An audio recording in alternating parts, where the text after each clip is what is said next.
En 1880 et quelques, un docteur français du nom de Yersin, qui travaille sur des cadavres d'Indo-Chinois morts de la peste, isole un de ces têtards au crâne arrondi et à la queue courte, qu'on ne décèle qu'au microscope, et il appelle cela le microbe de la peste. Ce n'est là à mes yeux qu'un élément matériel plus petit, infiniment plus petit, qui apparaît à un moment quelconque du développement du virus, mais cela ne m'explique en rien la peste.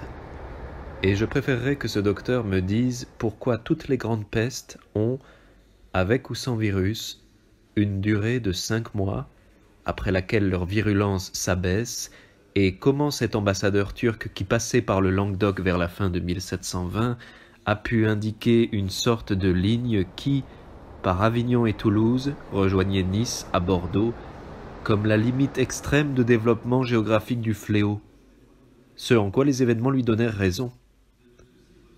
De tout ceci ressort la physionomie spirituelle d'un mal dont on ne peut préciser scientifiquement les lois et dont il serait idiot de vouloir déterminer l'origine géographique, car la peste d'Égypte n'est pas celle d'Orient, qui n'est pas celle d'Hippocrate, qui n'est pas celle de Syracuse, qui n'est pas celle de Florence, la noire, à laquelle l'Europe du Moyen-Âge doit ses 50 millions de morts. Personne ne dira pourquoi la peste frappe le lâche qui fuit et épargne le paillard qui se satisfait sur des cadavres. Pourquoi l'éloignement, la chasteté, la solitude sont sans action contre les atteintes du fléau, et pourquoi tel groupement de débauchés qui s'est isolé à la campagne, comme Boccace avec 2 compagnons bien montés et 7 dévotes luxurieuses, peut attendre en paix les jours chauds au milieu desquels la peste se retire. Et pourquoi dans un château à proximité, transformé en citadelle guerrière avec un cordon d'hommes armés qui en interdisent l'entrée, la peste transforme toute la garnison et les occupants en cadavres et épargne les hommes d'armes, seuls exposés à la contagion.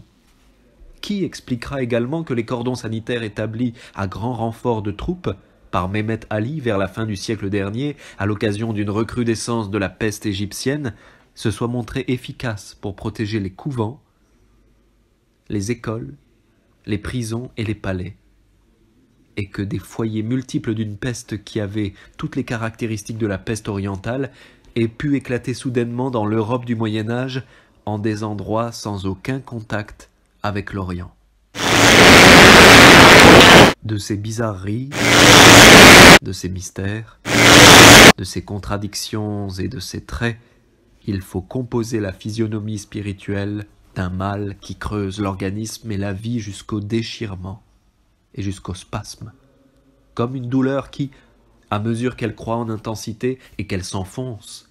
multiplie ses avenues et ses richesses dans tous les cercles de la sensibilité.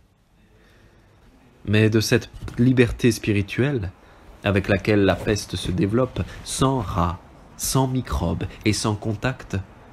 on peut tirer le jeu absolu et sombre